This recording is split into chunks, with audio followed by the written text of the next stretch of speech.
Қазақша сөйле, өзіңнен баста.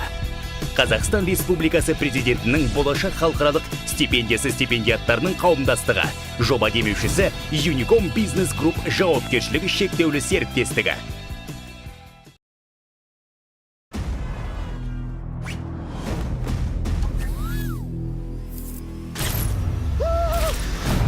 2017 жылдың 4 шілдесінде Астана мен Алматы қалаларында Sony Pictures пен Marvel киностудиялары ұсынған «Өрмекші адам. Қайта оралу» фильмінің алғашқы көрсетілімі өтті. Бұл фильмде супер қаһарман Marvel кинематографиялық әлемінде лайықты орын алады.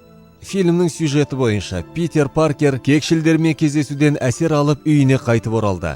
Енді оны Тони Старктың өзі қадағалап жүр. Күтпеген жерден қалада құзғын атты жаңа зұлым пайда болады. Және Питерге қымбаттының бәріне қауіп төніп тұр. Өзінің не нәрсеге қабілетті екенін көрсететін және өз армандаған қаһарман болатын уақыт келді. Өрмекші адам. Қайта оралу. Қазақ тіліне дубляж жасалған 21-ші фильм. Және Өрмекші адам. Супер қаһарманның шытырман оқиғалары туралы қазақ тіліндегі 3-ші фильм. Кинотеатрлардың экрандарына фильм Астана күні 6 шілдеден бастап қазақ және орыс тілдерінде көрсетіле бастайды.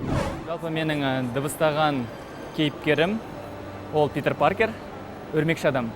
Ең бастысы дубляж кезінде көптеген қызықты оқиғалар болды. Енді жалпы қиындықтарды айтатын болсақ, бұл жерде көптеген шетелдік термин сөздерді тыңдадық, естідік.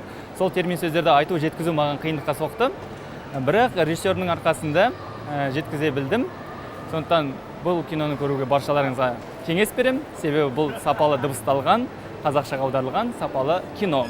Қазақ дубляжының режиссері Шахмұрат Ордабаев. Бұл Шахмұраттың жобадағы Галактика сақшылары 2-ші бөлім фильмінен кейін 2-ші толық режиссерлық жұмысы.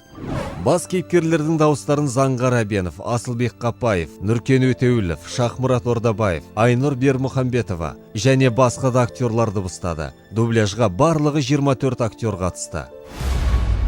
Мұның не балақай? Мен сіз сияқты болғым келді. Мен енді күшті болуым керек.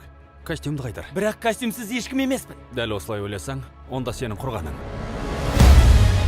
Астана мен Алматы қалаларында дәстүр бойынша алдын ала көрсетілім Кинопарк 7, IMAX, Керуен, Кинопарк 11, IMAX, Есентай Молл кинотеатрларында өтті. Фильмнің алдын ала көрсетіліміне жобаның идеялық рухтандырушысы, болашақ қауымдастығының құрметті мүшесі, Алматы қаласының әкімі Бауыржан Байбек, дубляждың актерлары, демеушілері, мәдени мен шығармашылық интеллигенцияның өкілдері, сондай-ақ балалар үйінің тәрбиеленушілері, блогерлар, жастар ұйымы және басқалары қатысты.